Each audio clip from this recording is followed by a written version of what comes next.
மகிழ்ச்சி. அருமையான பாஸ்டர் ஐயா பார்ப்பது மிகுந்த மகிழ்ச்சி. கர்த்தர் ஒவ்வொருவரையும் ஆசீர்வதிப்பாராக. நீதிமொழிகளின் புஸ்தகம் 31ஆம் அதிகாரம் 1 to 31 வசனங்கள் நாம் வாசிக்கலாம். நீதிமொழிகளின் புஸ்தகம் 31ஆம் அதிகாரம் 1 முதல் 31 வசனம் வரை. ராஜாவாகிய லேமுவேல் அடுத்த வசனங்கள். அவன் தாய் அவனுக்கு போதித்த உபதேசமாவது, என் மகனே, என் கர்ப்பத்தின் குமாரனே, என் பொருத்தனைகளின் புத்திரனே, ஸ்திரீகளுக்கு உன் பலனையும் ராஜாக்களை எடுக்கும் காரியங்களுக்கு உன் வழிகளையும் கொடாதே. திராட்சரசம் குடிப்பது ராஜாக்களுக்கு தகுதி அல்ல. லேமுவேலே, அது ராஜாக்களுக்கு தகுதி அல்ல.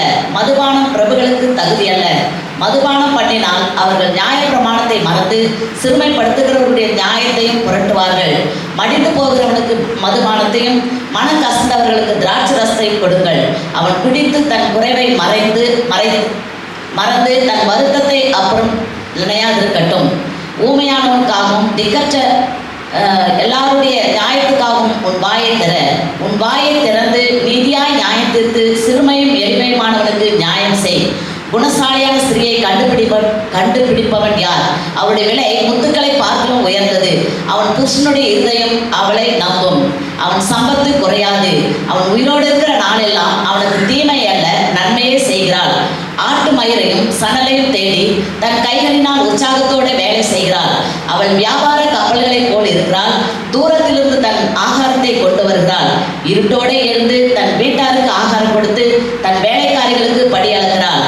ஒரு வயலை விசாரித்து அதை வாங்குகிறாள். தன் கைகளின் சம்பாத்தியத்தினால் திராட்சை தோட்டத்தை நாட்டுகிறாள். தன்னை பலத்தால் இடைக்கட்டி கொண்டு தன் கைகளை பலப்படுத்துகிறாள். தன் வியாபாரம் பிரயோஜனம் உள்ளதென்று அறிந்திருக்கிறாள். இரவிலே அவள் விளக்கு அணையாதிருக்கும். தன் கைகளை ராட்டினத்தில் வைக்கிறாள். அவள் விரல்கள் கதிரை பிடிக்கும். சிறுமையானவர்களுக்கு தன் கையை திறந்து ஏழைகளுக்கு தன் கரங்களை நீட்டுகிறாள். தன் வீட்டார் அனைவருக்கும் ரெட்டுறுப்பை உடுத்திருப்பதால் தன் வீட்டார் நிமித்தம் குளிருக்கு பயப்படாள். ரத்தின கம்பளங்களை தனக்கு உண்டு பண்ணுகிறாள். மெல்லிய புடவையும் ரத்தாம்பரமும் அவள் உடுப்பு. அவள் புருஷன் தேசத்து மூப்பர்களோடு நியாயஸ்தலங்களில் உட்கார்ந்திருக்கையில் பேர் பெற்றவனாய் இருக்கிறான். மெல்லிய புடவைகளை உண்டு பண்ணி விற்கிறாள். கச்சைகளை வர்த்தகரிடத்தில் ஒப்புவிக்கிறாள். அவள் உடை பலமும் அலங்காரமாய் இருக்கிறது. வருங்காலத்தை பற்றியும் மகிழ்கிறாள். தன் வாயை ஞானம் விளங்க திறக்கிறாள். தயவுள்ள போதகம் அவள் நாவின் மேல் இருக்கிறது. அவள் சோம்பலின் அப்பத்தை புசியாமல் தன் வீட்டுக்காரியம் எப்படி நடக்கிறது என்று கண்ணோக்கமாய் இருக்கிறாள். அவள் பிள்ளைகள் எழுப்பி அவளை பாக்கியவதி என்கிறார்கள்.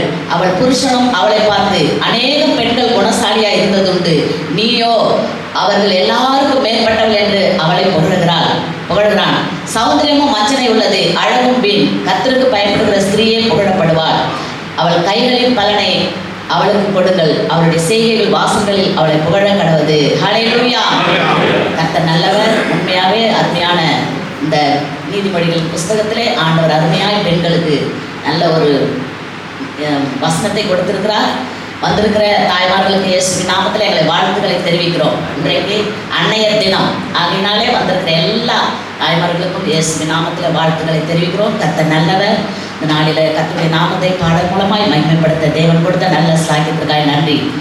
அப்பாவும் நீங்க தான், அம்மாவும் நீங்க தான், எல்லாமே நீங்க தான் ஐயா. இந்த உலகத்துல எது இருக்குதோ இல்லையோ, ஏசப்பா மட்டும் நம்மோடு கூட இருந்தால் போதும். ஒரு தாயை போல தேர்ச்சுகிறார் என்று சொல்லி நாம் பாடினோம். அதுபோல் அப்பாவும் அம்மாவும் அவர் தான் நமக்கு ஒவ்வொரு நாளும் நம்மை ஆற்றி தேர்ச்சி வழிநடத்துறதுக்கு தேவன் நம்மோடு கூட இருக்கிறார். ஹல்லேலூயா. அப்பாவும் நீங்க தான், அம்மாவும் நீங்க தான், எல்லாமே நீங்க தான் ஐயா. நீங்க வந்தாலே போதும், சந்தோஷம் தான், தினம் ஆடலும் பாடலும் தான். நீங்க வந்தாலே போதும், சந்தோஷம் தான், தினம் ஆடலும் பாடலும் தான். அப்பாவும் நீங்க தான், அம்மாவும் நீங்க தான், எல்லாமே நீங்க தான் ஐயா. நீங்க வந்தாலே போதும்,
வாளாக்காமல் உன்னை தலையாக்குவார், கீழாக்காமல் உன்னை மேலாக்குவார். வலப்புறமும் இடப்புறமும் இடம் கொண்டு நீயும் பெருகிடுவாய்.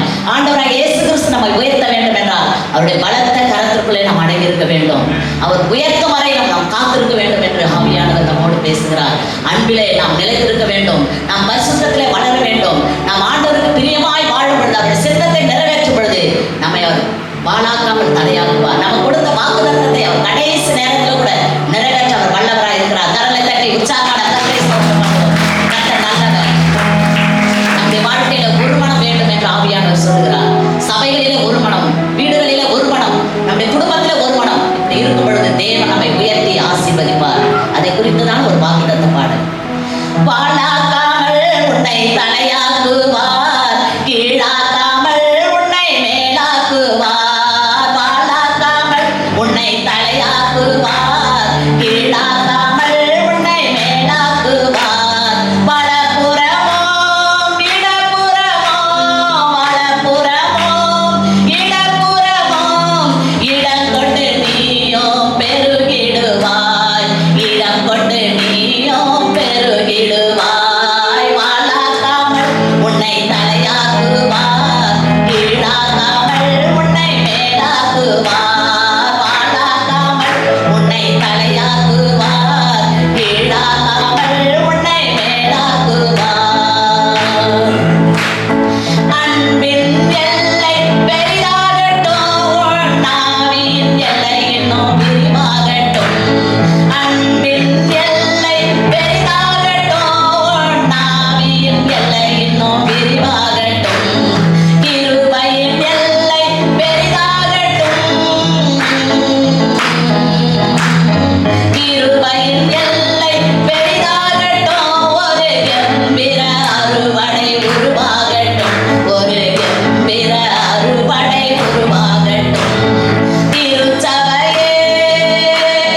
பாடிய பாடல்களுக்காக சகோதரிக்கு நன்றி செலுத்துகிறோம். ස්වාමීන් වහන්සේ වෙනුවෙන් අපි ගායනා කරපු ගීතිකාවලට සහෝදරයට ස්තුති වේවා. දෙවියන් වහන්සේගේ නාමයෙන් මහිමයට පත් වේවා. අද දේවගණිතුමා පැමිණ දේ වචනය අප ඉදිරියේ බෙදා ගන්න යනවා. පොදග පවල් මලරඩිග අන්තිම බන්ද දේව සෙයිද භගින්න කරලා සෙස් ශ්‍රීදර සිංහල.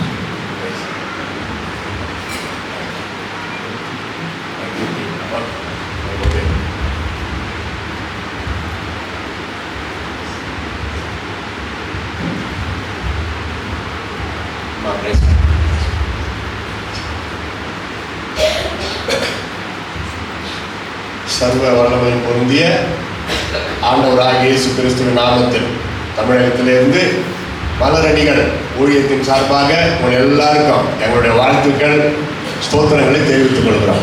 சர்வ பலதாரி இயேசுஸ் வாசிகை நாமே இந்தியாவே மலரடிகள் தமிழ்நாடுවේ මලරඩිகள் කියන ඒ සේවය තුලින් මේ ස්ථානට පැමිණ සිටිමි. සියලු දෙනාටම මාගේ සුබ පැතුම්. இந்த அரிய சந்தர்ப்பத்தை தந்து எங்களை அன்போடு ஏற்றுக்கொண்ட இந்த சபையின் போதகர்கள் பாஸ்டர் சாம் பிரதீப் ஐயா அவர்களுக்கு பாஸ்டர் டேவ் மாமா அவர்களுக்கு எங்கள் மனமார்ந்த நன்றியை தெரிவிக்கிறோம். අප මේ ස්ථානයට ආරාධනා කළා වූ පාලකවරුන්ටත් පාලක සෑමෙල් ප්‍රදීප්ටත් ඒ වගේම පාලකතුමා රාජනිකම්ටත් මාගේ ස්තුතිය මම පුද කරමි. சர்ச் எல்டர்ஸ் லீடர்ஸ் மற்றும் பொறுப்பாளர்கள் எல்லாருக்கும் திருச்சபை ஊழியர்கள் எல்லாருக்கும் எங்கள் மனமார்ந்த நன்றியை தெரிவிக்கிறோம். සභාවේ වැඩිහිටියන් ඒ වගේම සියලුම සේවකයන් සේවිකාවන්ට අපගේ ස්තුතිය පුද කරමු. பழைய முகங்களை பார்த்து பரவசம் அடைகிறேன். පරණ මූණු දැකලා මම සන්තෝෂ වන්නෙමි. புது முகங்களை பார்த்து புன்முறுவல் பூக்கிறேன். අලුත් මූණුවල් දැකලා මම සිනා වෙමි. Praise the Lord. Hallelujah. ප්‍රශංසා වේවා. Hallelujah. Those who are very happy say hallelujah. සතුටින් සිටිනා කියන හලෙලූයා කියලා. Those who are very very happy say hallelujah. සතුටින් සිටිනා කියන හලෙලූයා Those who කියලා. are sleeping say hallelujah. නිදාගෙන ඉන්නයි කියන හලෙලූයා කියලා. You are not sleeping but you are very very happy. ඔබලා නිදාගන්නේ නැතුව ඔබ සන්තෝෂයෙන් සිටිනවා. இந்த தடவை என்னோடு கூட என்னுடைய மனைவி வந்திருப்பது எனக்கு ஒரு பெரிய சந்தோஷம். මේ වතාවේ මා සමග මාගේ භාර්යාවත් පැමිණීම මට මහත් ලොකු සන්තෝෂයක්. போன ஆண்டு இதே நாட்கள் தான் 2 ஊழியர்கள் நம்முடைய சபையிலே நான் செய்திருக்கிறேன். ගිය අවුරුද්දේ මේ දවස්වලින් තමයි මම මේ සභාවේ සේවාවන් දෙකක් කරලා තියෙනවා. இவரை எங்க பார்த்த மாதிரி இருக்குதுன்னு நினைக்காதீங்க. போன வருஷம் நான் இங்க வந்திருக்கேன். මෙයාව කොයිදෝ දැක්ක කියලා හිතන්න එපා. ගිය අවුරුද්දේ මේ ඇවිත් ඉන්නවා. நம்ம பாஸ்டர் டேவ் மாமா ஆரம்ப காலத்துல இருந்து திருப்பத்தூர் உபாச முகாமில் பார்த்தது அவரை. அன்று முதல் அவர் என்னை விட்டாலும் அவர் என்னை விட்ட மாதிரி கிடையாது. පාලකතුමා දේවිඩ් රාජලිංගම්ව දැකලා තියෙනවා. දැන් බොහෝ අවුරුදු ගානකට කලින් ඔහු මාව දැකලා මාව මතක තියාගෙන ඉන්න. නමුත් මට ඔහු මතක නැතුව ගියා. என்னுடைய மனைவி சொன்னது போல இன்றைக்கு உலக அன்னையர் தினம். எனவே அன்னையர் அனைவருக்கும் எங்கள் மனமார்ந்த வாழ்த்துக்களை தெரிவித்துக் கொள்கிறோம். භාර්යාව කිව්ව ආකාරයට අද අම්මාවරුන්ගේ දිනය. සියලුම අම්මාවරුන්ට මාගේ සුබ පැතුම්. World Mother's Day today. අද ඇවිත් මව්වරුන්ගේ දිනය. God bless you. බලාට සුබ පැතුම්. Mother, all සියලුම මව්වරුන්ට මාගේ සුබ පැතුම්. நாங்கள் உங்களுக்கு வந்தனம் செலுத்துகிறோம். எங்கள் வாழ்த்துக்களை தெரிவிக்கிறோம். என்னை பெற்றதும் ஒரு தாய், என்னை மணந்ததும் ஒரு பெண்மணி தான். எல்லாரும் ஒரு தாயுமாக சகோதரிகளாக நமக்கு கர்த்தர் கொடுத்திருக்கிறார். எனவே நாங்கள் கர்த்தரை ஸ்தோத்திரிக்கிறோம். මා වැදුවෙත් මව් කෙනෙක් තමයි. මගේ භාර්යාවත් කාන්තාවක් තමයි. ඉතින් සියලුම මව්වරුන්ට මාගේ සුබ පැතුම් මම ප්‍රකාශ කරනවා. எனக்கு மொழிபெயர்ப்பதும் ஒரு தாய். அவர்களுக்கு நன்றி தெரிவிக்கிறேன். මට පාලකතුමාට පරිවර්තනය කරන්න මව් කෙනෙක් තමයි. මටත් ඔහුව ස්තුති කරනවා. சரி, செய்திக்கு போலாமா? යම් Let us all close our eyes. සියලු දෙනා මැස් වසා ගන්න. Godliness, faith, fearing to God, பயபக்தியோடு தலையை தாழ்த்தி கண்களை மூடி கர்த்தருடைய வார்த்தைக்காக நாம் ஆவலோடு காத்திருப்போமாக. භක්තියෙන් ඇස් වසා දෙවියන්ගේ වචන දෙසා අපි ආශාවෙන් බලා සිටිමු. எந்த அளவு தாகத்தோடு பயபக்தியோடு விசுவாசத்தோடு ஆண்டவருடைய ஆசீர்வாதத்திற்காக நாம் அவளோடு காத்திருக்கிறோமோ அவ்வளவாய் தேவாதி தேவன் நம்மை ஆசீர்வதிப்பது அதிக நிச்சயமா இருக்கிறது. කෙතරම් දුරට අපි ප්‍රේමයෙන් ඒ වගේම භක්තියෙන් ගෞරවයෙන් දෙවියන් වහන්සේගේ වචනය ආශාවෙන් බලා සිටිනවද ඒ තරමට දෙවියන් වහන්සේ අප සියලු දෙනාම ආශිර්වාද කරනවා ඇත. கர்த்தர் தம்முடைய வார்த்தையின் மூலமாக நம்மோடு பேசும்படிக்கு கடந்து வந்திருக்கிறார். දෙවියන් වහන්සේ උන්වහන්සේගේ වචනය තුලින් අප සමග කතා කරන්නට පැමිණ සිටිනවා. தாம் மகிமைப்படுத்தின வார்த்தை, அந்த வார்த்தை தான் நமக்கு முதல் ஆதாரம். වචනය තමයි අපගේ ප්‍රථම ආහාරය. The word of God is only authority of our life. දෙවියන් වහන්සේගේ වචනය තමයි අපගේ ජීවිතේ බලය. The word of God is proper seed and also property to our life. ඒ වගේම ඒක බීජය ඒ වගේම අපගේ ජීවිතේ அந்த வார்த்தை கேட்டு நாம் விசுவாசத்தில் பலப்படுவோமாக. මේ වචනය අස අප ඇදහිල්ලේ ශක්තිමත් වෙමු. இந்த ஆராதனை முடிந்து நாம் மிகுந்த மகிழ்ச்சியோடு வார்த்தையினால் நிரப்பப்பட்டு செல்வோமாக. මේ නමස්කාරමය අවසන් වුණාට පසුව අපි දෙවියන් වහන්සේගේ වචනය අරගෙන අපි යමු. ஆண்டவரே என்னோடு பேசும். ස්වාමීනි මා සමග කතා කරන්න. எங்கள் அனைவரோடும் பேசும். අපි සියලු දෙනා සමග කතා කරන්න. இந்த வார்த்தைகளை கேட்டு நாங்கள் கீழ்ப்படிய உதவி செய்யும். මේ වචන අස අපි කීකරුවන් අපිට උපකාර කරන්න. இந்த அரிய சந்தர்ப்பத்தை தந்து ஏற்றுக்கொண்ட அன்பு போதகர்களுக்காய் நன்றியோடு ஸ்தோத்திரிக்கிறோம். මේ යහපත් අවස්ථාව දීලා මා පිළිගත්තා වූ මේ පාලකවරුන්ට මාගේ ස්තුතිය පුද කරමි. இங்கே வந்திருக்கிற சிறு பிள்ளை முதல் பெரியோர் வரை அனைவருக்காக ஸ்தோத்திரிக்கிறோம். මේ ස්ථානයේ සිටින කුඩා දරුවන් සහ වැඩිහිටියන් සියලු දෙනාටම ස්තුතියි. பலப்படுத்தும் ஆசீர்வாதம். බලවත් කරන්න ආශිර්වාද කරන්න. இயேசுவின் நாமத்தில் ஜெபிக்கிறோம் எங்கள் அருமை பிதாவே. යේසුස් වහන්සේගේ නාමයෙන් යාඥා කරමු අපගේ යහපත් පියාණනි. சபையார் எல்லாரும் ஆமென். ආමේන් කියන්න. ஜெபம் முடிந்தது, கண்களை திறந்து பாருங்கள். යාඥාව අවසන් ඇස් දෙක ඇරලා බලන්න. ஒரு சிலர் அப்படியே தூக்கிடுவாங்க. සමහර එහෙමම ඉන්නවා. கேட்டாக்கா அதுக்காக நான் ஜபத்தில் இருக்கிறேன், கடைசி வரைக்கும் ஜபத்திலே இருப்பாங்களாம். ඒගොල්ලන් කියනවා හැවොත් මම යාඥාව ඉන්නවා කියලා අන්තිම දක්වා උන් යාඥාව ඉන්න යනවලු. புது ஊழியக்காரர் வந்தா கொஞ்சம் நல்லா கண்ணை திறந்து பாருங்க யார் அவர் பேசுறாங்க. අලුත් දේව සේවකයෙක් ආවම ඇස් දෙක ඇරලා බලන්න කවුද කතා කරන්නේ කියලා. இன்றைக்கு அன்னைய தினம் முன்னிட்டு special message not only for sisters and brothers also. අද දවසේදී විශේෂ දේශනාවක් මව්වරුන්ට පමණක් නොව පියවරුන්ට. லூக்கா எழுதின சுவிசேஷம் ලූක්ස් පොත 17 அதிகாரம் 17 වෙනි පරිච්ඡේදය 32வது வசனம். 32 වෙනි වචනය. Luke 17 Luke 17:32. லோத்தின் மனைவியை நினைத்துக் கொள்ளுங்கள். Remember the wife of Lot. ලොත්ගේ භාර්යාව සේකරපල්ලා. லோத்தின் மனைவி ஒரு அன்னையர் தானே. ලෝත්ගේ භාර්යාව මාවක් නොවේද? இன்றைக்கு அன்னையர் தினத்தை முன்னிட்டு லோத்தின் மனைவியை கொஞ்சம் நினைச்சு பார்க்கலாம். අද මව්වරුන්ගේ දවස නිසා ලෝත්ගේ භාර්යාව ගැන අපි හිතලා බලමු.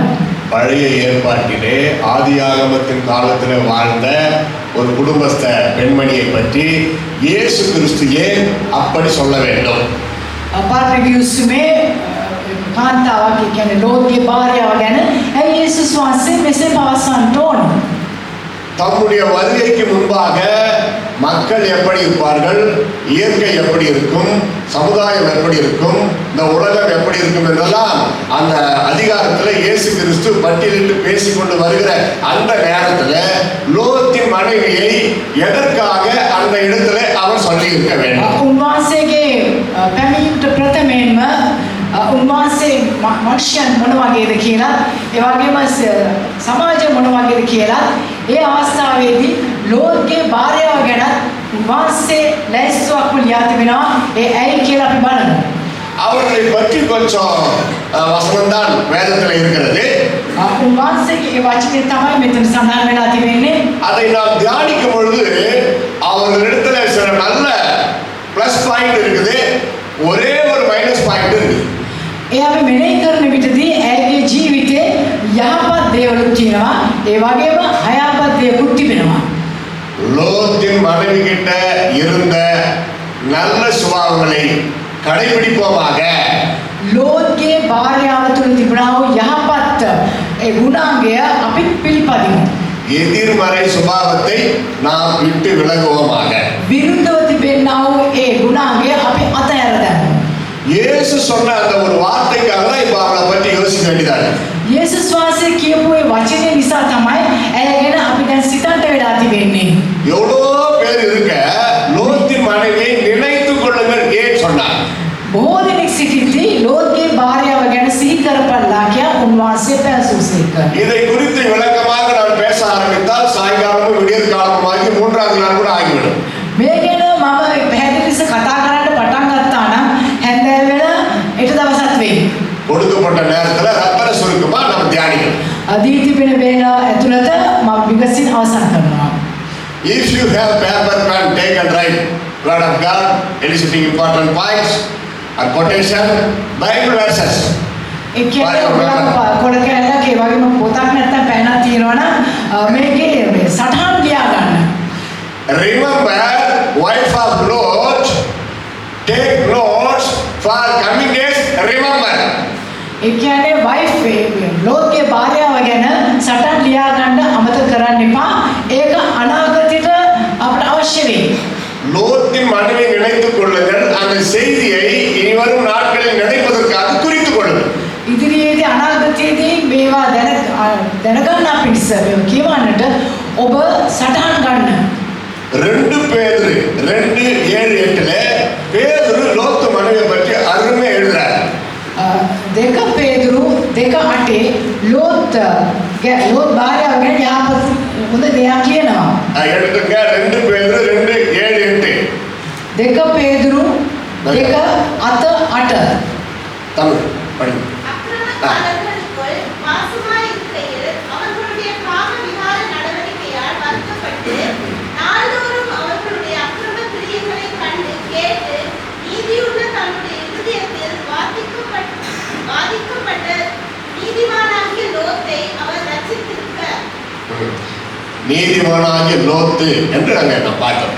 දුෂ්ටයන්ගේ සල්ලාල ජීවිතය කරන කොටගෙන තද පීඩාවට පැමිණියා වූද ඔවුන් අතරේ වසමින් ඔවුන්ගේ අයිති ක්‍රියාවන් දවසින් දවස දැකීමෙනුත් ඇසීමෙනුත් තමාගේ ධර්මිෂ්ඨ ආත්මයට දැඩි දුක් පමුණුවා ගත්තා වූද ධර්මිෂ්ඨ වූ ලෝත් ගැලවුසෙක් නම් භක්තිවන්තයන් පරීක්ෂාවෙන් ගලවන්න.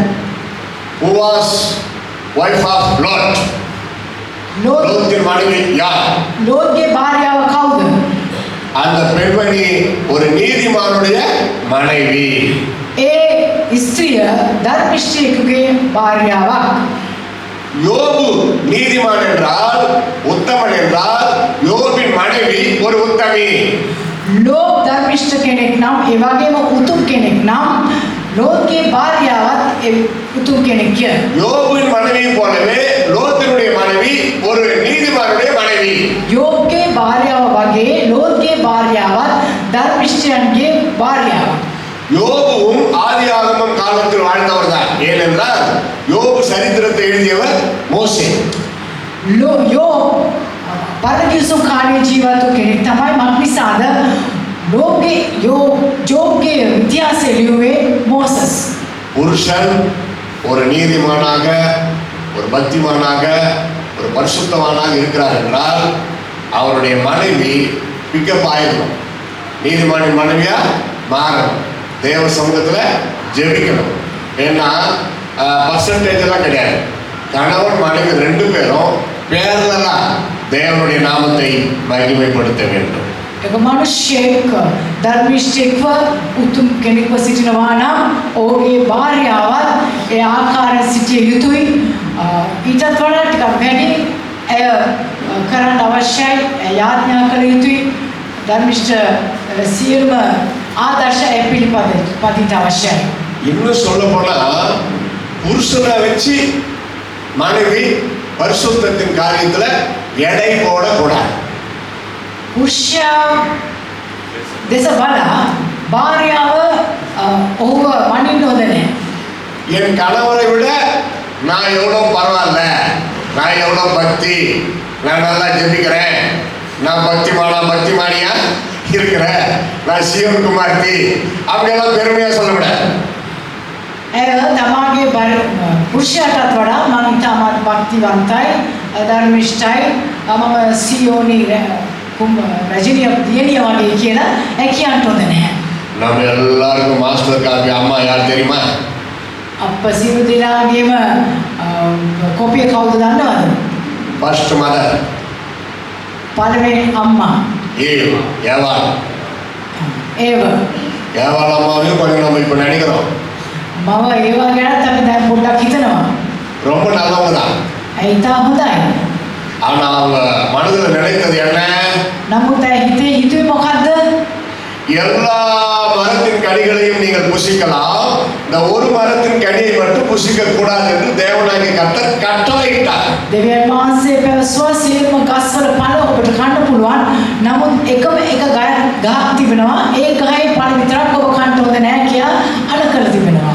ஆதாம் ஏவாள் ரெண்டு பேரையும் நிற்க வைத்துதான் ஆண்டவர் இந்த கட்டளையை கொடுக்கிறதை நாம் வேதத்துல பார்க்கிறோம். ආදාම් ඒවා දෙන්නම හිටපු වෙලාවේ තමයි දෙවියන් වහන්සේ මේ දේ පැවසුවේ. சரின்னு ஒத்துக்கினாங்க. හරි කියලා පිළිගත්තා.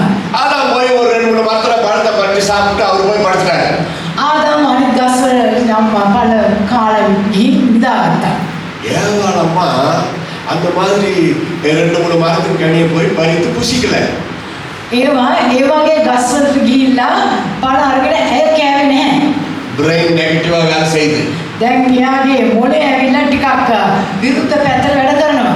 வேண்டாம் என்று சொன்னாரு, அந்த மரத்தையே பார்த்து கொண்டிருக்கிறார்கள்.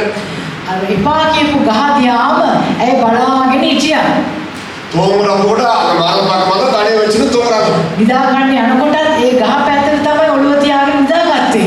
அந்த திங்கிங், அந்த தாட்ஸ் தான் பிசாசுக்கு இடம் கொடுத்தது. එයාගේ ඒ සිතුවිල්ල තමයි යක්ෂයාට ඉඩ දුන්නේ. நீங்க பாருங்க, இரவும் பகலும் வேதத்தை வாசித்து தியானம் பண்ணிக்கொண்டே இருங்கள். ஆண்டவரே உங்களுக்கு காட்சி அளிப்பார், பேசுவார். ඔබ රැදවල් දෙකේම දෙවියන් වහන්සේගේ වචනය ඔබ මෙනෙහි කියවන එක මෙනෙහි කරන්න දෙවියන් වහන්සේ ඔබට නිතරම දර්ශනය වෙනවා ඇත.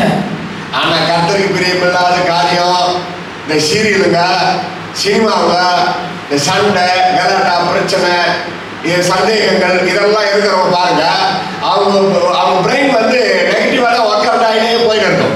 නමුත් මේ චිත්‍රපටය වගේම නාට්‍ය මේ වගේ අනවශ්‍ය දේවල් ඔබ බලනවා නම් ඔබගේ ජීවිතෙත් ඒ ආකාරයෙන් තමයි ගමන් කරන්නේ. அப்படிப்பட்டவர்களுக்கு ஆவிக்குரிய கனவுகளே வராது. එවැනි අයට ආත්මික සිහින ඇතිවන්නේම නැහැ. கனவுலாம் கூட பிரச்சனை தான் இருக்கும். දිගටම උන්ට ප්‍රශ්න තමයි. இந்த அம்மா அப்படி நினைக்கிற அந்த சூழ்நிலை தான் வந்துட்டான் பாருங்க, சாத்தான் பேச ஆரம்பிச்சிட்டான்.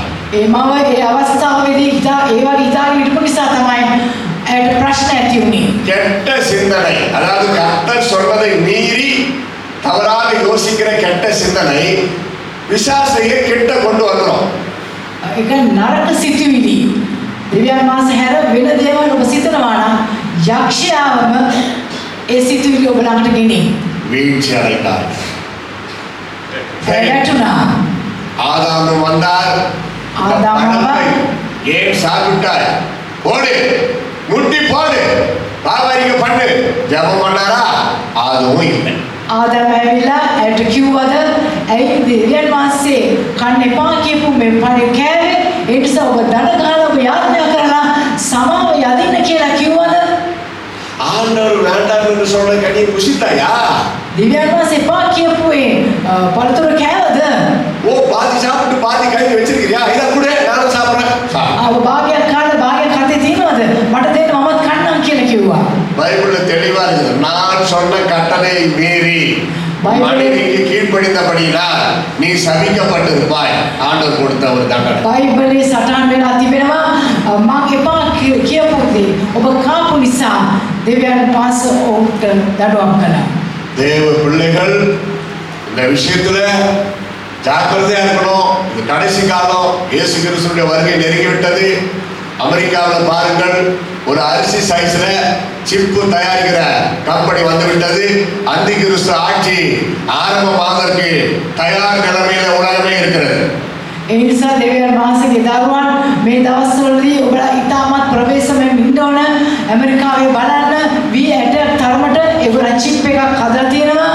අන්තක්‍රිස්තුගේ කාලය දැන් පැමිණ තිබෙන්නේ. ඒ නිසා ඔබලා ඉතාමත් ප්‍රවේශමෙන් සිටින්න අවශ්‍යයි. கணவன் மனைவி ஒருவருக்கொருவர் குறைகளை பார்த்து கொண்டு இல்லாதபடி அவரவர் பக்திக்குரிய பரிசுத்தத்திற்குரிய வாழ்க்கையில முன்னேறி செல்லுங்கள். உங்கள் துணையிடத்தில் தவறுகள் குறைகள் இருக்குமானால் நீங்கள் தனியில ஆண்டவருடைய சமூகத்துல ஜெபம் பண்ணுங்கள், கர்த்தர் மாற்றுவார். ඒ වගේම ස්වාමි පුරුෂයා සහ භාර්යාව ඔබ දෙදෙනා ඉතාමත් අන්‍යෝන්‍යව සිටින, ඒ වගේම ඔබගේ දෙහිල්ලේ ඔබ තවමත් ශක්තිමත් වෙන්න, එතකොට තවත් යාඥා කරන්න, දේව වචනේ මෙනෙහි කරන්න, දෙවියන් වහන්සේ ඔබ ආශිර්වාද කරනවා ඇත්තට. இந்த இடத்துல பாருங்கள், யோபுவின் மனைவி பற்றி எந்த தவறோ எந்த ரிமார்க்கோ குறையோ கிடையாது என்பது நமக்கு தெளிவா இருக்கிறது. நீதிமானின் மனைவி, මේ ස්ථානයේ வைஃப் ஆஃப் ரைட்டர்ஸ், நீதிமானுடைய மனைவி, லோத்தின் மனைவி. ලෝත්ගේ භාර්යාව බලන්න මේ ස්ථානයේ ඉතාමත් යහපත් භාර්යාවක් සිටියා. அடுத்தது பாருங்கள், ஆதியாகமம் 19 1 முதல் 3 குறித்துக் கொள்ளுங்கள். Genesis 19 1 to 3. උපති පොතේ 19 එකේ ඉඳලා 3 දක්වා කියවල බලන්න. பரலோக ராஜ்யத்திலிருந்து வந்த தேவ தூதர்களுக்கு விருந்து செய்து கொடுத்த அருமையான ஒரு பெண்மணி லோத்தருடைய மனைவி. ස්වර්ග රාජ්‍යයේ පැමිණියා වූ ඒ දේව දූතයන්ට භෝජන සංග්‍රහය කළේ ලෝත්ගේ භාර්යාවයි. நல்ல கேரக்டர். ඉතාමත් හොඳ චරිතයක්. தேவ தூதர்களுக்கே விருந்து படைத்தது இருக்க முடியுமானால் அக்கம் பக்கம் அயலகத்தாருக்கு வந்து போகிற சொந்த பந்தங்களுக்கெல்லாம் கண்டிப்பா அவங்க உபசரிப்பு கொடுத்திருக்க வேண்டும். දේව දූතයන්ටම භෝජන සංග්‍රහයක් දෙන්න පුළුවන් නම් ඒගේ නිවසට පැමිණෙන සියලුම අයට කෑම නොදී ඉන්න පුළුවන්ද? என்னுடைய திருமணத்திற்கு முன்பாக நான் திருமணம் செய்து கொள்ள போகிற இந்த மணமகளிடத்துல கேட்டேன், அம்மா நான் 7 வருஷமா ஊழியம், ஏன்னா கல்யாணத்துக்கு 7 வருஷம் முன்னாடி நான் ஊழியத்துக்கு வந்துட்டேன். එතකොට මේ පාර්ශ්වී කියනවා පාර්කතුමා මේ විවාහ වෙන්න ප්‍රථමයෙන් අවුරුදු 7කට ප්‍රථමයෙන්ම මෙතුමා සේවයට පැමිණ තිබෙනවා. ඉතින් ඔහු කියා තිබෙනවා භාර්යාවට මම සේවය කරන කෙනෙක් කියලා. அம்மா நான் ஊழியக்காரன், நிறைய பேர் ஊழியக்காரங்க, பாஸ்டர்ஸுங்க, சுவிசேஷகர்கள் தனியாக வரலாம், இல்லை டீமாக வரலாம், இல்லை கணவன் மனைவியாக வரலாம். யார் வந்தாலும் எப்போ வந்தாலும் அவங்களுக்கு சாப்பாடு செஞ்சு கொடுக்க முடியுமா அப்படின்னு கேட்டேன். ආපු ප්‍රශ්නය නම් මාව හමු වෙන්න බොහෝ දෙනෙක් එනවා, පාලකවරුන් එනවා, සේවකයන් එනවා. ඒ වගේ කට්ටිය එනකොට ඔවුන්ට ඔබ කෑම සංග්‍රහයක් දෙනවද කියලා හැවුවා. භෝජන සංග්‍රහයක් දෙනවද කියලා මම හැවුවා. கண்டிப்பா நான் சமைச்சு கொடுப்பேன்னு ஒத்துக்கிட்டாங்க. අනිවාර්යෙන් මම ඔවුන්ට කෑම පිසලා දෙනවා කියලා ඒකට එකඟ වුණා. ஏன் நான் அது மாதிரி ஒரு முன்கூட்டியே கேட்டேன் தெரியுமா? ඇයි දන්නවද මම කලින් මේක හැවුවේ? எனக்கு சமைக்க தெரியாது. පාලකතුමා ඔවුන්ට උයන්න දන්නේ නැල්ලු. சுடு தண்ணி காய வைப்பேன், උණු වතුර රත් කරන්න දන්නවා. அப்பளம் பொரிப்பேன். පපඩම් බදින්න දන්නවා. அவங்க என்ன சமைச்சு கொடுத்தாலும் நான் சாப்பிடுவேன். ඇය මොකද්ද උයලා දෙන්නේ ඒක මම කනවා. அவங்க ஒத்துக்கொண்டாங்க பாருங்க. ඒකට ඇය එකඟ වුණා බලන්න. சொன்னதை விட நான் எதிர்பார்த்ததை விட ரொம்ப அருமையா வருகிறவர்களுக்கு விருந்தோம்பல் நல்ல அருமையா காமிச்சு அனுப்பாங்க. මම බලාපොරොත්තු වුණාට වැඩිය ඉතාමත් යහපත් ලෙස පැමිණි අයට ඇය සංග්‍රහ කළා. திருமணமாகி 40 வருஷம் ஆகுது. විවාහ වෙලා අවුරුදු 40ක් වෙනවා. வர்ற ஜூன் மாசம் 5ஆம் தேதி வந்தா 40 வருஷம் முடியுது. මේ ජූනි මාසේ 5 වෙනිදා ඇවිල්ලා අවුරුදු 40ක් නිම වෙනවා.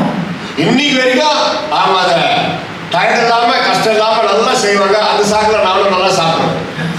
ඉතාමත් කියන්නේ කරදරයක් නැහැ, අමාරුවක් කිම පෙන්න ගන්නේ නැහැ. ඇය ලස්සට හොඳට රසට උයනවා, මමත් හොඳට ඉඳලා කනවා. இந்த மாதிரி வருகிற ஊழியக்காரர்களுக்கெல்லாம் வர்ற மனைவி சமைச்சு கொடுப்பாங்களா அப்படின்னு எல்லாம் நினைச்சுதான் நிறைய ஊழியக்காரர்கள் கல்யாணமே பண்றதில்லை. මේ වගේ භාර්යාවගේ සමහරක් අය අහලා තිනවා මේ වගේ ඔබට රසට උයන්න පුළුවන්ද? එනේ අයට ඔබ කෑම කියලා දෙනවද කියලා. සමහරක් අය ඇවිල්ලා ඒකට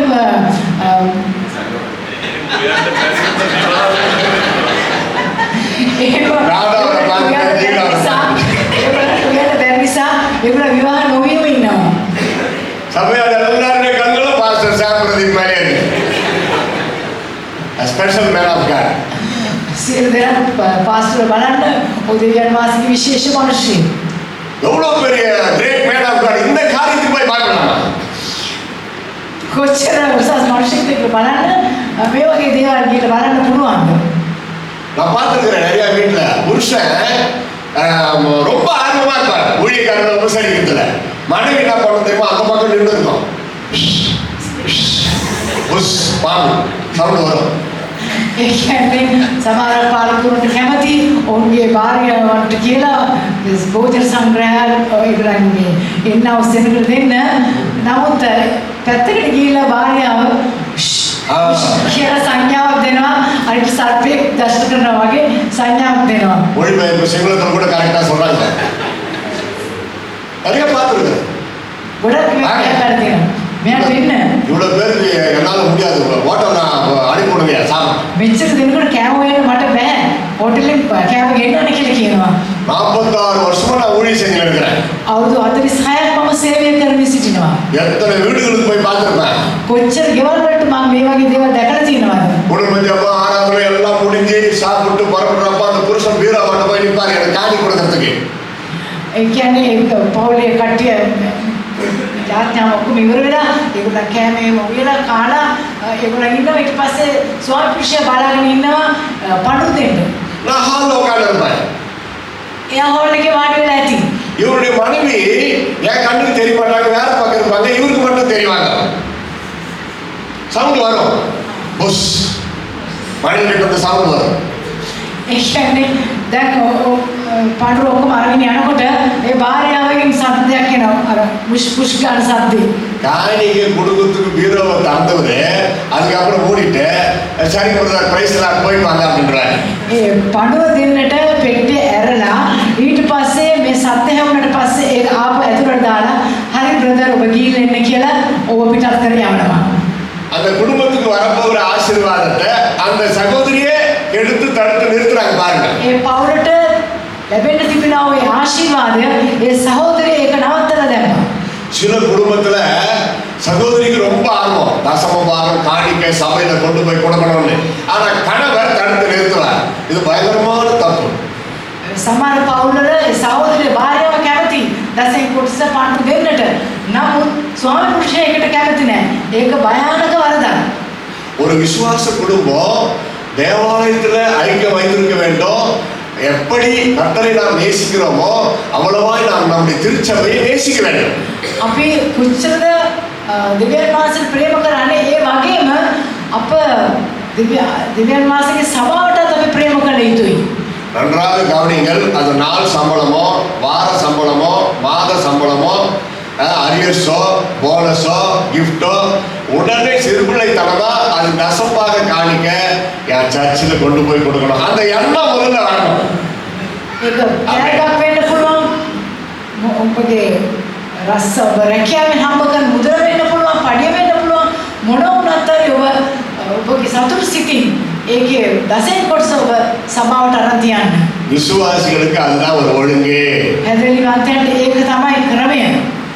தேவாலயத்திற்கு முக்கியத்துவம் கொடுக்கணும். ஏனென்றால் கிறிஸ்து சபைக்கு தலையாக இருக்கிறார். දෙවියන් වහන්සේට සභාවට ප්‍රථමයෙන් දෙන්න ඕන මක්නිසාද? යේසුස් වහන්සේ සභාවට හිසව සිටින නිසා. அங்க பாருங்க, போதகரை அங்க கிறிஸ்து இயேசு கிறிஸ்துவுக்கு தான் அந்த நினைக்குவதற்காக தான் நீங்க கொடுக்கிற காணிக்கை போதகரை அல்ல, அது கிறிஸ்து கர்த்தரிடத்துல நீங்கள் கொடுக்கிறீர்கள், அப்படி அது கொண்டு வர. ඉතින් දෙවියන් වහන්සේ මේක ගේන්නේ ඇවිල්ලා පඬු ගේන්නේ ඇවිල්ලා සභාවේ කාටවත් නොවේ. ඒක යේසුස් වහන්සේ තමයි ඒක ගේන්නේ. ஒரு விசுவாசி, கண்ணியமான ஒரு நல்ல விசுவாசி குடும்பம் மூப்பரை மதிக்கணும். ඉතාමත් යහපත් ගෞරවනීය ඇදහිලිවන්ත எல்டரை மதிக்கணும். කෙනෙක් වැඩම අල්ලන්නවත් ඔබලා ඉතාමත් ගෞරවය කරන්න අවශ්‍යයි. சபை போதகரை மதிக்கணும், பயபக்தியா பேசணும். සභා පාලකවරුන්ට ඔබලා ගෞරව කරන්න ඕනේ. எபிரேயர் 11:17 நினைக்கிறேன், உங்களை சத்தியத்திலே நடத்துகின்ற ஊழியர் மகிழ்ச்சியோடு உங்களுக்கு ஊழியம் செய்யும்படி அவருக்கு கீழ்ப்படிந்து அடங்குங்கள். நீங்கள் அப்படி அடங்காவிட்டால் அவர்கள் மகிழ்ச்சியோடு ஊழியம் செய்யாமல் உங்களுக்கு வருத்தத்தோடு ஊழியம் செய்தால் அது உங்களுக்கு பிரயோஜனமா இருக்க மாட்டாதே என்று பவுல் எச்சரிக்கிறார். එබ්‍රේල් පොතේ 13:14 කියලා බලන්න. 14 Hebrews. නුඹලාගේ ප්‍රධානියෝ ගණන් දෙන්න සිටින්නන් මෙන් නුඹලාගේ ආත්ම ගැන රැක බලා සිටිති. ඔවුන් සුසුම් ළමින් එසේ කළොත් නුඹලාට අලාභ බැවි. සුසුම් ළමින් නොව ප්‍රීතියෙන් එසේ කරන පිණිස ඔවුන්ට කීකරුව යටත් වෙනවා. எந்த விசுவாசியை குறித்து, please listen very carefully, எந்த ஒரு விசுவாசியை குறித்து அல்லது எந்த விசுவாச குடும்பத்தை குறித்து உங்கள் போதகருடைய மனம் வருத்தப்படுகிறதோ அது அந்த விசுவாசிக்கு நல்லதல்ல. කවුරු හරි පවුලක් ඒ කියන්නේ ඔවුන් ගැන ඔගේ පාලකතුමා හිතේ යම් මනස්තාවයක් තිබෙනවා නම් ඒ පවුලට හරිය නැහැ. சபை வளரணுமா ஒருமனப்பாடு தேவை. ඔබගේ සභාව වර්ධනය වෙන්න නම් එක්සිත් භාවය අවශ්‍යයි. ஆலயத்தின் காரியங்களிலே உற்சாகமாய் பங்கு பெற வேண்டும். දෙවියන් වහන්සේගේ සභාවේ ඉතාමත් උනන්දුවෙන් ඔබ සහභාගී වෙන්න ඕනේ. கிடைக்கின்ற அனைத்து ஆசீர்வாதங்களிலும் தசம்பாக காணிக்கைகள் நம்முடைய சொந்த ஸ்தல சபையில வந்து சேரணும். அதான் ஒரு ஒழுங்கு. ලැබෙන සෑම මුදලකින්ම ඒකේ දශම කොටස ඒ වගේම පඬුරු ඔබගේ සභාවට ඔබ දෙන්නම ඕන. நான் சுவிசேஷகராக இருந்தாலும் எந்த சபைக்கு போனாலும் இந்த காரியத்தை நான் வலியுறுத்தி பேசுகிறது என் தலைமையில் இருந்த கடமை. මම සුභාරංචි ප්‍රකාශයක් වුණාත් කොයි සභාවට ගියත් හරි මේ දේ කරන එක මගේ යුතුයකම. பவுல் எழுதுகிறார், எல்லா சபைகளை குறித்த பக்தி வைராக்கியம் எனக்குள்ள இருக்கிறது. පෞතුමා කියා සිටිය සියලුම සභාව ගැන භක්තිවන්තකමක් මා තුළ තිබෙනවා කියන. அப்போஸ்தலனாகிய பவுல் ஒரு போதகர் அல்ல, ஆனால் அவர் சுவிசேஷகர், அப்போஸ்தலராக தான் பணியாற்றினார். ප්‍රේරිත පවුල් ඇවිල්ලා ඔව් පාලකතුමෙක් නෙවෙයි, නමුත් ඔව් සුභාරංචි ප්‍රකාශකයෙක්. தாராள குணமுள்ளவர்களாய் நம்முடைய சபைக்காக நம்மை அர்ப்பணிக்க வேண்டும். අපි සතුට සිතින් අපගේ සභාවට අපි කැප කළ යුතුයි. அல்லேலூயா. හalleluya. அளவுக்கு மிஞ்சினது நமக்கு தேவையில்லை. கர்த்தருக்கு கொடுக்கும் பொழுது ஊழிய வளரும், சபை விருத்தி அடையும், இன்னொரு கிளை சபைகளை கட்டாத வசதியா இருக்கும். அது பாஸ்டர்களுக்கு தெரியும். ஏழை எளிய மக்களுக்கு ஹெல்ப் பண்ணுவாங்க. கிறிஸ்துமஸ் புத்தாண்டு வந்தா தான தர்மம் செய்வதற்கு உங்கள் காணிக்கைகள் பயன்படுத்தப்படும் போது உங்களுக்கு அது ஒரு பெருத்த ஆசீர்வாதம். ඕනෑමට වැඩිය ආමේන්. අවශ්‍ය ඕනෑමට වැඩිය ඔබට අවශ්‍ය නැහැ. ඔබ දෙවියන් වහන්සේට දෙන දේවල් ඉතාම සතුට සිතින් දෙන්න. ඒක සභාවේ පාලකවරුන් ඇවිල්ලා දුප්පත් අයට ඒ වගේම සභාවල් ගොඩනගන්න, තවත් ශාඛාවක් හදන්න, ඒ වගේ දේවල් වලට තමයි ඒවා පාවිච්චි කරන්නේ. ஏன்னா தமிழ்நாட்டில் கூட சரி, நிறைய பேரு இந்த தசம்பாக காணிக்கல ஃபெயில். බොහෝ දෙනෙක් දසෙන් කොටස පඳුරු දෙන්නේ නැහැ. நிலத்தின் விளைச்சல்களில் தசம்பாக கொடுக்கறதுல பின்தங்கி இருக்கிறார். ඔවුන්ගේ වගාවෙන් පවා ඔවුන් දසෙන් කොටස දෙන්නේ නැහැ, පසුබහිනවා. பெரிய தென்னந்தோப்பு, தென்னை மரங்கள் நிறைந்த ஒரு 500 தென்னை மரங்கள் நிறைந்த தென்னந்தோப்பு, நல்ல விசுவாச குடும்பம். ඉතාමත් හොඳ හැදලිවන්ත පවුලක්. ඔවුන්ට තිබුණා අක්කර ලොකු පොල් වතු. 5000 தேங்காய் பறிச்சிருப்பாங்க. ඒගොල්ලෝ පොල් ඇවිල්ලා 5000ක් විතර කඩලා ඇති. 5000 தேங்காய்ல எத்தனை தேங்காய் தசம்பாக ஆலயத்துக்கு வரணும் சொல்லுங்க. 5000 කඩනවා නම් දසෙන් කොටස කොච්චරක් එන්න ඕනේ සභාවට? 500 தேங்காவை வண்டியிலயோ லாரியிலயோ கொண்டாந்து சர்ச்சால அது வந்து சேரணும். அதுதான் ஒழுங்கான விசுவாசி. පොල් ගෙඩි 500ක් විතර ට්‍රැක්ටර් එකේ දාලා ඒක පල්ලියට ගේන්න ඕනේ, සභාවට ගේන්න ඕනේ. ඒකයි සතුරු සිත් දෙන එක. அது அவங்க விசுவாசிகளுக்கு விற்பனையாக்கி அந்த சர்ச் ஃபண்ட்ல போடுவாங்க. ඒක ඇදලිවන්තයන්ට විකුණලා ඒකේ චර්ච් එකේ අරමුදලට ඒක එකතු කරගන්නවා. ஆனா அந்த தென்னந்தோப்பு லேண்ட் லார்ட் என்ன பண்ணுவார் தெரியுமா? නමුත් ඒ පොල්වතු අයිතිකාරයා මොකද්ද කරන්නේ දන්නවද? ஒரு 4 தேங்காய் கொண்டாந்து சர்ச்சில் புல்பிட்டில் வச்சுட்டு அப்படி மதிப்பா ஏதோ மிஷினரி பில்டிங் கட்டி கொடுத்த மாதிரி அங்க வந்து உட்காந்துருப்பாரு.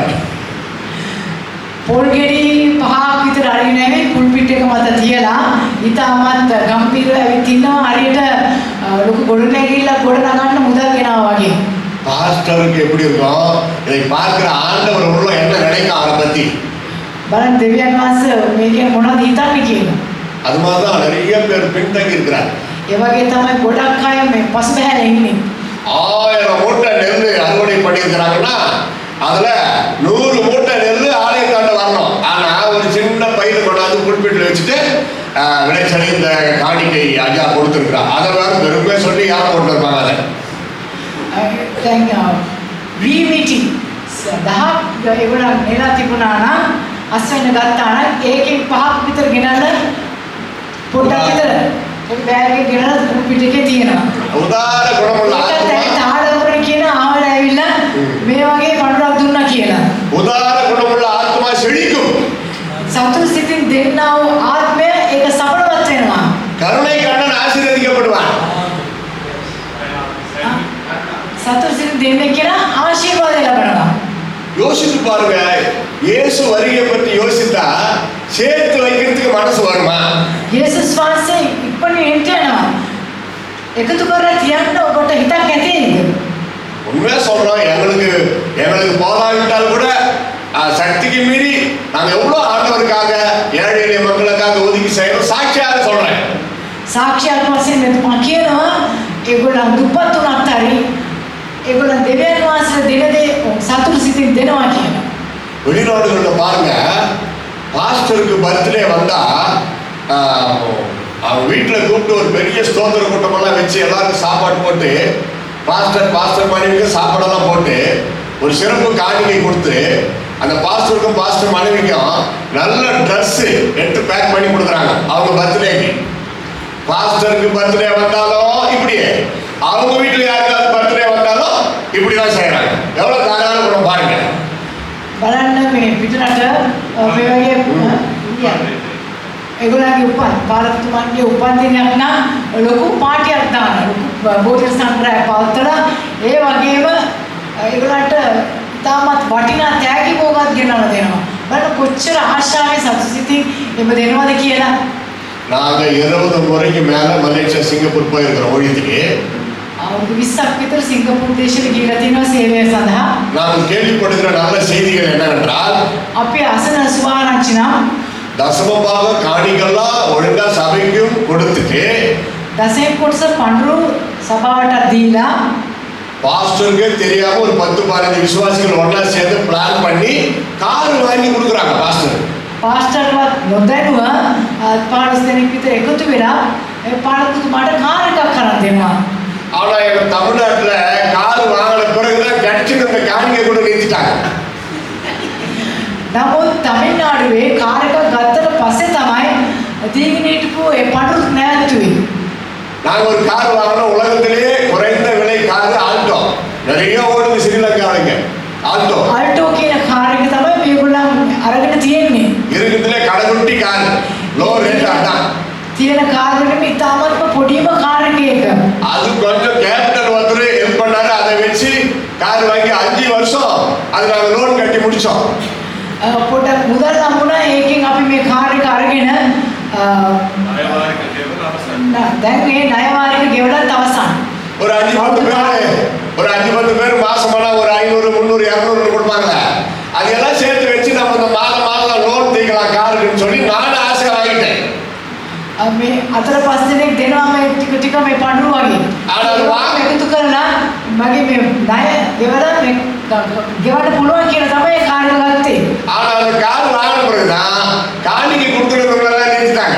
ඒ කාර් එක ගත්තට පස්සේ තමයි පඳුරු දෙන එකත් ඒගොල්ලෝ නැවතුනේ. இப்படியெல்லாம் இருக்கிறாங்க ஜனங்க. මේ වගේ සෙනගක් ඉන්නවා. அதான் ஆண்டவர் சொல்றாரு, மனுஷனை நம்பாத அப்படின்னா. ඒ නිසා දෙවියන් වහන්සේ කිව්වේ මනුෂ්‍යයා විශ්වාස කරන්න එපා කියලා. ஆண்டவர் கிருபையில கடனெல்லாம் அழிச்சு தீர்த்துட்டோம்னு வச்சுக்கங்க. දෙවියන් වහන්සේ කරුණාවෙන් ණය ඔක්කොම මං විසඳලා ඉවරයි. உங்களுக்கு சத்தியத்தை அறிவிக்கிற ஊழியர் போதகர் உங்களுக்கு அவர் தலைமை போதகராக இருக்கிறதுனாலே கீழ்ப்படினோம், பயபக்தியா இருக்கணும், உங்கள் நன்மைகளில் பகிர்ந்து அவர்களுக்கு கொடுக்க வேண்டும் என்று பவுல் கட்டாயப்படுத்தி எழுதுகிறார். ඔබගේ එඩේරුන්ට ඔබ ඉතාමත් අනිවාර්යෙන් ඔබ උන්ට දෙන්න ඕනේ කියලා. එතුමාන්ට දෙන්න ඕනේ කියලා පවුල්තුමා පවසලා තියෙනවා. நீதிமானின் மனைவி லோத் ධර්මශීල කෙනෙකුගේ භාර්යාව තමයි ලෝත්. தூதர்களுக்கு விருந்து பண்ணின ஒரு பெண்மணி லோத்தின் மனைவி. දූතයන්ට රෝදන සංග්‍රහයක් පැවැත්වූ ස්ත්‍රියක්. மூன்றாவது තුන. ஆதியாகமம் 19, 11, 12, 13. උත්පත්ති පොතේ 19, 11, 12, 13. தூதர்கள் சோதோம் குமாருக்கு அந்த மனிதர்களுக்கு குருட்டாட்டம் பண்ணி அந்த அற்புதத்தை கண்களால் கண்ட ஒரு பெண்மணி.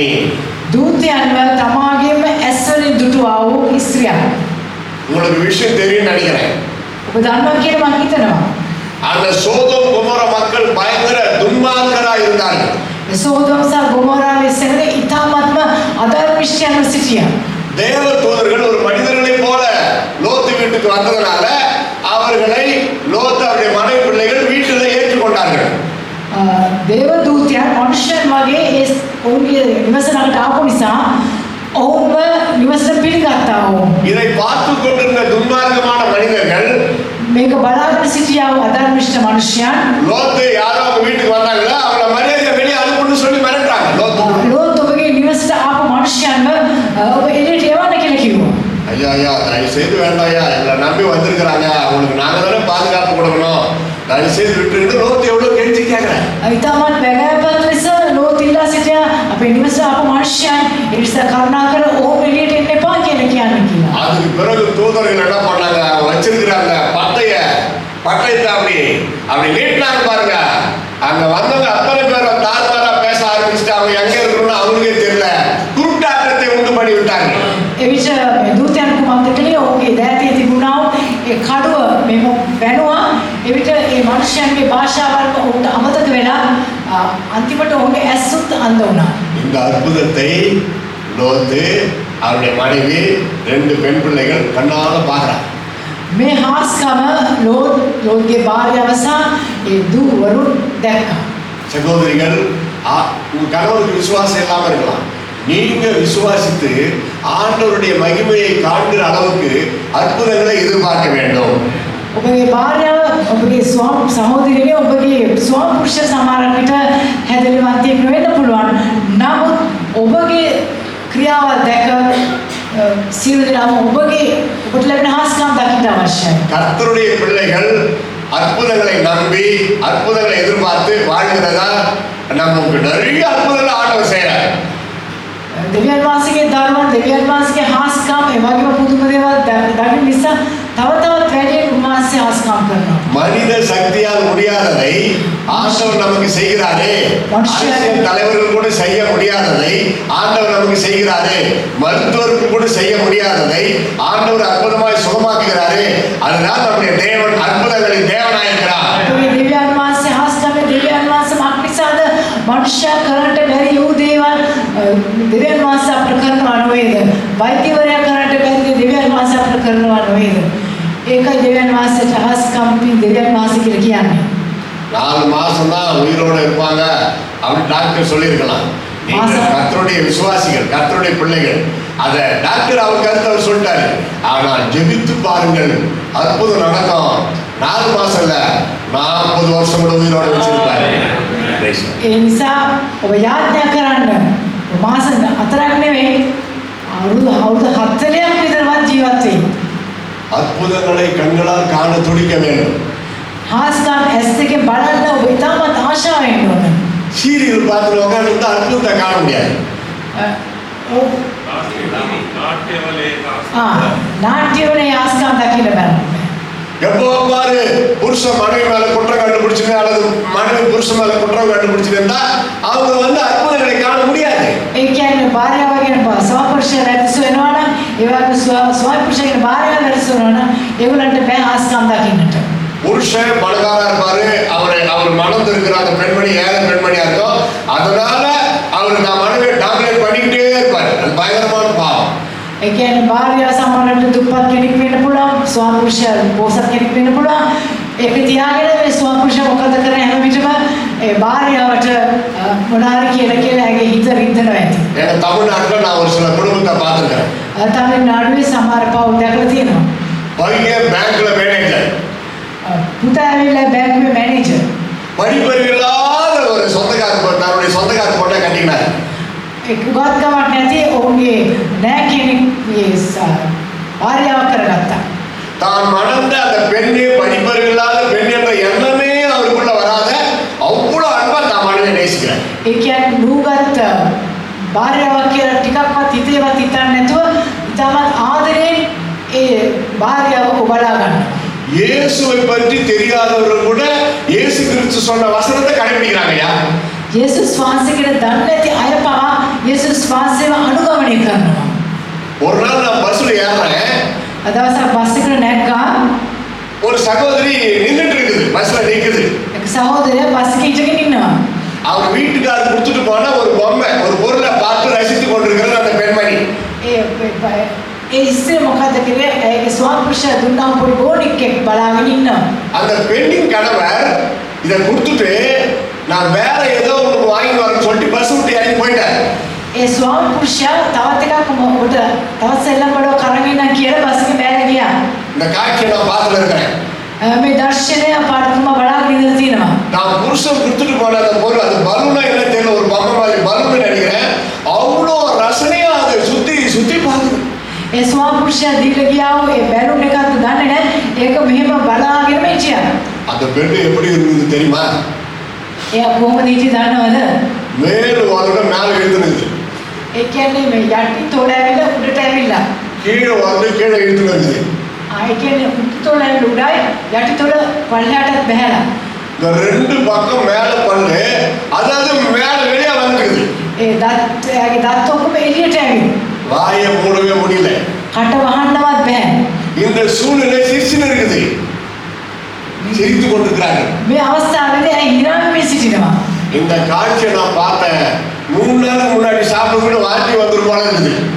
මේ දර්ශනය දුටු ගමන්ම වමනට එන්න වගේ තිබුණා. பார்த்துக்கிட்டே இருக்கிறேன்.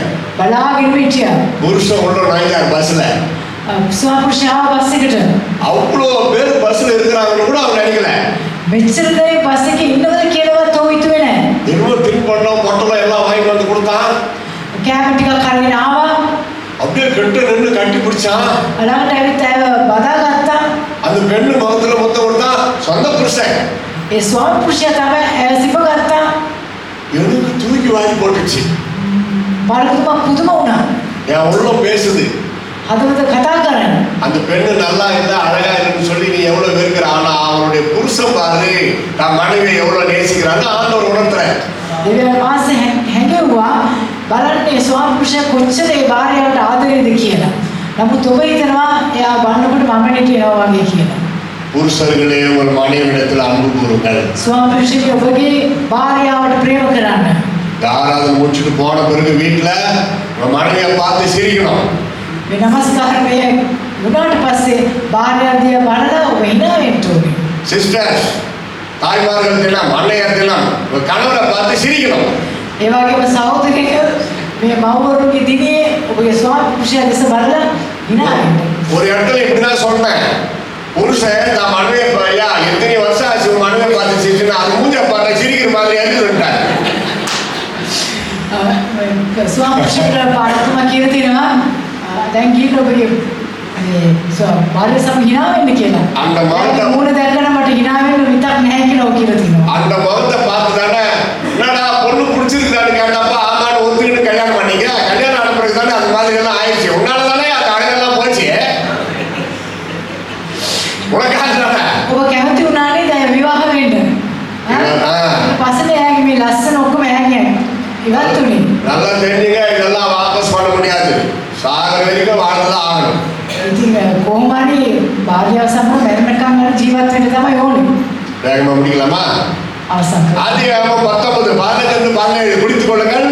උත්පත්ති පොතේ 19:17 සිට ஜீவன் ஓடிப்போ பின்னிட்டு பாராதே என்ற வார்த்தையை காதுகளால் கேட்ட ஒரு பெண்மணி, ஆண்டவருடைய தூதனுடைய வார்த்தையை காதுகளால் கேட்ட ஒரு பெண்மணி.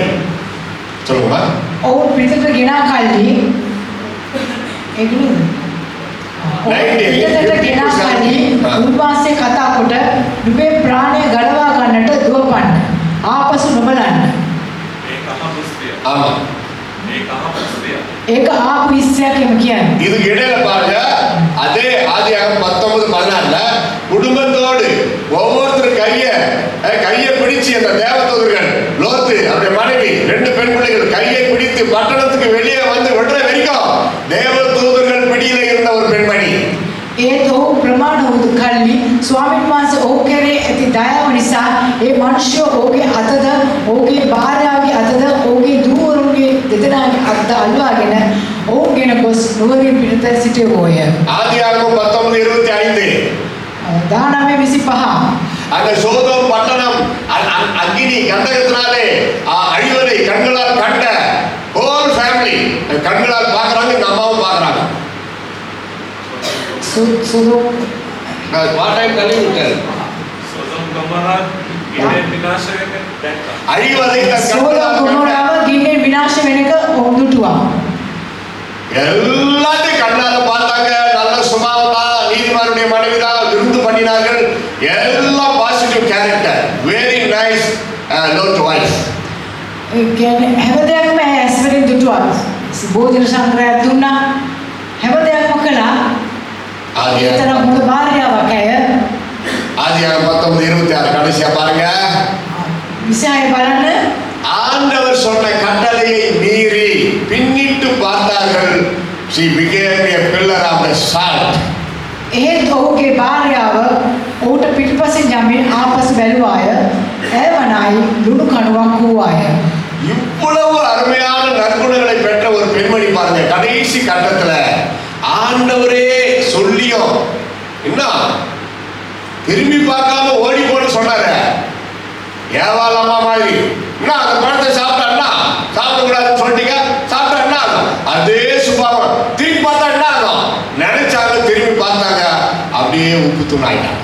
මෙච්චර යහපත් ගුණාංග තිබුණා වූ මේ කාන්තාව ලෝත්ගේ භාර්යාව මේ අවස්ථාවේදී ඇය අකී කරුණා. ඇරි බැලුවා. හරියට ඒවා අර කන්න එපා කියපු ඒ ගස කෑවා වගේ මේ ස්ථානයේ ඇය අකී කරුණා. ඊට පස්සේ ඇය ලුණු කණුවක් වඩටපත් වුණා. இப்பொழுது கூட நீங்கள் பலஸ்தீனா தேசம் போவீர்களானால் இந்த லோத்தின் மனைவி உப்பு தூணான அந்த தூண் என்றைக்கும் எச்சரிப்பின் செந்நிற விளக்காக இருக்கிறது. අද වුණත් ඔබ පලස්තීන දේශයට ගියා නම් මේ ලෝත්ගේ භාර්යාවගේ ඒ කුණක් වගේ එතන තිබෙනවා. உப்பு கரைய வேண்டும். எத்தனை வருஷம் ஆதியாகமம் காலத்துல உண்டான உப்பு தூணு எவ்வளவு சீக்கிரம் கரைஞ்சிருக்கணும். இது ஒரு அற்புதம். கரையில ஆனா தொட்டுனாக்கா உப்பா இருக்குது. ලුණු නම් එක දිය වෙන්න ඕනේ. නමුත් අවුරුදු ගාණක් වෙනවා තාමත් ඒ කණුවේ ලුණු කණුව එතන තියෙනවා. ඒ ලෝත්ගේ භාර්යාව ඒ ස්ථානයේ තියෙනවා. டவுட்டா இருந்தா ஒரு 5-6 லட்சம் இலங்கை பணம் செலவு பண்ணி போய் இந்த லோத்து மணி உப்பு தூணு பாருங்க தொட்டு நக்கி பாருங்க, கரெக்டா உப்பாதான். මුදල් වියදම් කරලා ඉස්රායල් දේශෙ ගිහලා බලන්න පලස්තීන දේශෙට ඒ කණුව තාමත් තියෙනවා. ඒ ලුණු ලෝත්ගේ භාර්යාවගේ කණුව තාමත් තියෙනවා. ஹிஸ்டாரிக் வார்னிங் எவிடன்ஸ், வரலாற்று எச்சரிப்பின் அடையாளம் இந்த லோத்தின் மனைவி. எச்சரிப்பின் வரலாற்று அடையாளம்.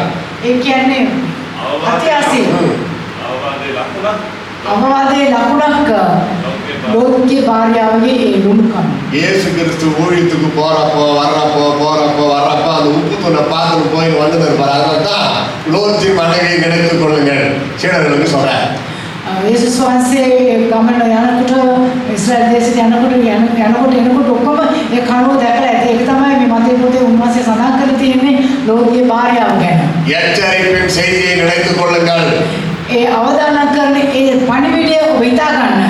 சகோதரா சகோதரி, இயேசு வருகையினால் நெருங்க பரிசுத்தத்துல, விசுவாசத்துல, பக்தியில, ஒழுங்குல, அன்புல வளர வேண்டுமே தவிர பின்வாங்கி போய்விடக் கூடாது. பின்னிட்டு பாராதே என்றால் நீ பின்வாங்கி போய்விடாதே என்று அர்த்தம். යේසුස් වහන්සේගේ ඊම ඉතාමත් ඉක්මනට තිබෙන නිසා ඔබ භක්තිවන්තව ඒ වගේම ගුණවන්තව සියම යහපත් ගුණාංග ඇතුව ඔබ සිටින්න ආපහු පස්සේ හැර බලන්න එපා. வேதம் சொல்லுகிறது, நீதிமான் 7 தடவை விழுந்தாலும் எழுந்திருப்பான், ஆனால் அவன் பின்வாங்கி போவானால் அவன் மேல் என் ஆத்துமா பிரியமா இராது. ඒ වචනේ පවසනවා ධර්මිෂ්ඨයා ධර්මිෂ්ඨව ආත්මතාවක් වැඩනත් හරි ඔව් නැගිටිනවා. නමුත් පසුබට වුණා නම් ඕකේ ප්‍රසන්න ඔව් කෙරේ දෙවියන් වහන්සේ ප්‍රසන්න වන්නේ නැහැ. ஆனால் ஆண்டவர் இன்றைக்கும் கிருபை உள்ளவராய் இருக்கிறார். නමුත් දෙවියන් වහන්සේ අද කරුණාවන්තයි. வேத வாசிப்பு, ஜெபம், காணிக்கை கொடுக்கிறது, சபைக்கு வருகிறது எல்லாம் இம்ப்ரூவ் பண்ணுங்க. கர்த்தரோட மேன்மையான ஆசீர்வாதம். දේව වචනේ කීවීම ඒ වගේම යාඥාව දෙවියන් වහන්සේ දීම මේ සියලු දේවල් ඔබ තවත් වැඩි කරන්න. එතකොට දෙවියන් වහන්සේ ඔබ ආශිර්වාද කරනවා. முடிக்க மனமின்றி முடிக்கிறேன். දැන් අවසන් කරන්න යන්නේ. விட்டா நான் 6 மணி வரைக்கும் கூட பேசினே இருப்பேன். ඉර දුන්නා නම් හැන්ද 6 වෙනකම් කතා කර ඉන්නේ. சாயந்தரம் 6 மணி வரைக்கும் இல்ல, நாளைக்கு காலையில 6 மணி வரைக்கும் பேசுறேன். இந்த 6 විතරක් නෙවෙයි උදේ පාන්දර 6 වෙනකම් කතා කරනවා. ஆக நாங்கள் அதிகாரத்துக்கு காரியாலயத்திற்கு கீழ்ப்படி வேண்டும். නමුත් අපි කීකරු වෙන්න ඕනේ දීපවන්නට. அது அப்படி இருந்து 5 நிமிஷம் நான் லேட் பண்ணிட்டேன். ඒ උනත් මා මිනිත්තු 5ක් විතර ප්‍රමාද වුණා. இந்த மாதிரி நிறைய தப்ப பாஸ்டர் மன்னிச்சிருக்கிறாரு, இந்த முறை மன்னிப்பாரா? බොහෝ අවස්ථාවල මට සමාව දෙන්න තියෙනවා. මේ අවස්ථාවේ මට සමාව දෙයි කියලා මම හිතනවා. Let us all stand. Little word of prayer. ஆண்டவரே, நான் பின்வாங்கி போய்விடக் கூடாது. ස්වාමීන් වහන්සේ මම පසු බහැලා යන්න ඕනේ නැහැ. லோத்தின் மனைவியை நினைத்துக் கொள்ளுங்கள். எச்சரிப்பின் செய்தியாக ஆண்டவர் நம்ம எல்லாருக்கும் பேசியிருக்கிறார். ලෝකේ භාර්යාව ඔබ සිහි කරන්න. මේ අවධානය දැක්වීමක්. அன்னைய தினம் இந்த செய்தி சகோதரிகளுக்கு மட்டும்தான் என்று புருஷர்கள் கேர்லெஸ்ஸா இருக்கக்கூடாது. මේක මව්වරුන්ගේ යාඥාව කියලා ස්වාමි පුරුෂයන් සැලකිලිමත් නොවී සිටින්න එපා. இந்த செய்தி எல்லாருக்கும் මේ පණිවිඩ හැම දිනකටමයි. ஆண்டவர் நம்மோடு பேசியிருக்கிறார். දෙවියන් වහන්සේ අප සමග කතා කර තිබෙනවා. கிறிஸ்துவுக்குள் ஆண் என்றும் இல்லை, பெண் என்றும் இல்லை. ක්‍රිස්තුස් වහන්සේ තුළ ගැහැණු කියලා නැහැ, පිරිමි කියලා නැහැ. எல்லா ஆத்மாவும் ஆண்டவருக்கு சமம். සියලුම ආත්ම දෙවියන් වහන්සේට සමයි. மோட்ச பேர்மத்திலே நாம் பாகுபாடு இல்லாமல் தேவதூதர்களைப் போல இருப்போம் என்று வேதம் சொல்லுது. අපි දෙවියන් වහන්සේගේ දූතයන් වෙන සිටිමු කියලා දෙවියන් වහන්සේගේ වචනේ පවසනවා. ஆண்டவர் அநேக உள்ளத்திலே பேசியிருக்கிறார். දෙවියන් වහන්සේ බොහෝ දෙනෙක් සමග කතා කර තිබෙනවා. அன்பு தேவ பிள்ளையே, சின்ன தப்பா இருந்தாலும் அதை விட்டுவிடு. ප්‍රේමණීය දේව දරුවනේ පොඩි කුඩා වරදක් වුණත් හරි කමක් නැහැ, පවක් වුණත් හරි කමක් නැහැ, කතා කරන්න. இயேசு கிறிஸ்து உங்க கிட்ட வந்து உங்க பக்கத்துல நின்று உங்க தோள் மேல கை போடுவதற்கு எந்த தடையா இருந்தாலும் அதை தூக்கி வீசி எறி. යේසුස් වහන්සේ පැමිණ ඔබගේ උරේස මත අත තබන්න කිසිම බාධාවක් ඇති නොකර ඔබ ළඟ තිබෙන සියලුම නරක දේවල් අතහරින්න. அந்த லிங்க் கட்டாகாம, அந்த தொடர்பு துண்டிக்கப்படாம, இயேசு கிறிஸ்துவின் இன்ப பிரசன்னம் உன்னோடு கூட எப்பொழுதும் இருக்கும்படி உன்னுடைய வாழ்க்கை எப்பொழுதும் பரிசுத்தமாய் கீழ்ப்படிதல் உள்ளவனே காணப்பட வேண்டும் என்று கர்த்தர் சொல்றார். දෙවියන් වහන්සේගේ සම්බන්ධකම් අයිති නොකර හැම විටම ඔබ පවිත්‍රව සිටින්න. எல்லாரும் கரங்களை தட்டிக்கொண்டே கர்த்தரை ஸ்தோத்திரிப்போம்.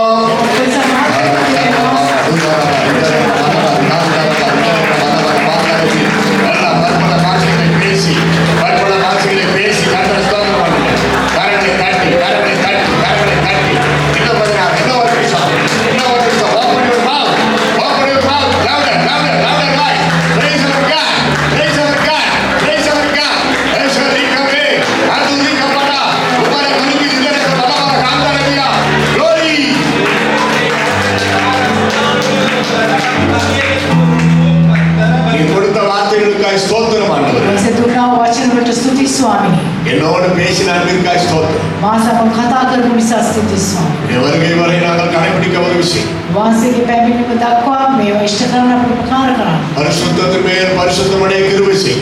තව තවත් අපි ශුද්ධවන්ත වෙන්න අපට උපකාර කරන්න. சபையின் காரியங்களிலே உற்சாகமாக இருக்க தசம பாகங்களை இன்னும் அதிகமாய் கொடுத்து நாங்கள் மேன்மேலும் ஆசீர்வதிக்கப்பட கிருபை செய். සභාවේ සියලුම සේවය අපි උනන්දු වෙ සිටින්න තවත් වැඩි වැඩියෙන් දෙවියන් වහන්සේ දසින් කොටස අපට දෙන්න අපට උපකාර කරන්න. இந்த பண விஷயத்துல பிசினித்தனமான குணங்களை எல்லாம் எடுத்து போட்டு தாராளமான குணத்தை தர வேண்டுமாய் செய். ඔබගේ ලෝභකම් අත්හැරලා ඔබ සතුටු සිතින් දෙවියන් වහන්සේට දෙන්න. கர்த்தருக்கு காணிக்கை என்பது அது கர்த்தருக்கு பரிசுத்தமானது என்பதை நீர் வெளிப்படுத்தினதற்காக ஸ்தோத்திரம். දෙවියන් වහන්සේගේ පණු දෙවියන් වහන්සේට ශුද්ධයි කිය ඔබ වහන්සේ එළිදරව් කරපු නිසා ස්තුතියි. அடிமையுடைய சீடனாக நின்று கர்த்தராகிய இயேசு கிறிஸ்துவின் நாமத்திலே அன்பு பிள்ளைகளை மனதாக வாழ்த்தி ஆசீர்வதிக்கிறேன். ඕලෙත් ලෙස සිට මේ සිටින සියලු දෙනාම වහන්සේගේ නාමයෙන් ආශිර්වාද කරමි. நீர் அப்படியே செய். වහන්සේ එසේ කරන්න. இயேசுவின் நாமத்தில் ஜெபிக்கிறோம், ஸ்தோத்திரிக்கிறோம். යේසුස් වහන්සේගේ නාමයෙන් යාඥා කරමු යහපත් පියාණනි. சபை எல்லாரும் சத்தமா ஆமென். ආමේන්. Praise God bless you. Over to pastor.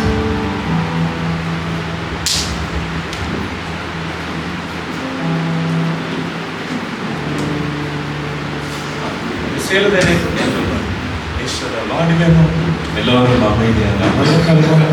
அதாவது பணிவிடை ඇසුව ලොත්ගේ භාර්යාව ලෙස බලා ඇයව සිහි කරන්න කියලා ලොත්ති මනෙවේ ඉනේම කරුණ අතිනේ ඇසුව පණිවිඩය ඇය ධර්මිෂ්ඨ පුරුෂයෙකුගේ භාර්යාව දේවදූතයන්ට සංග්‍රහ කරුවා. ખાસකමක් දැක්කා. දූතයන් ඇයගේ අත අල්ලා හිටියා.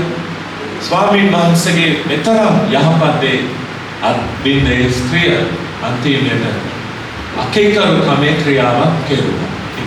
මේ පණිවිඩය සිතට තේරුම්ගෙන දෙවියන් වහන්සේ අපගේ ජීවිත පුරුෂයන් ස්ත්‍රී සියලු දෙනෙක් අපි උන්වහන්සේට බාර කරනවා. අපගේ පඬුරු අපි දැකලා ඒ වෙලාවට යාඥා කරමු. காணிக்கைகளை கரத்தில் எடுத்து அதற்காக நாம் ஜெபம் செய்வோம். போதகர் டேவிட் ஜெபம் செய்வோம்.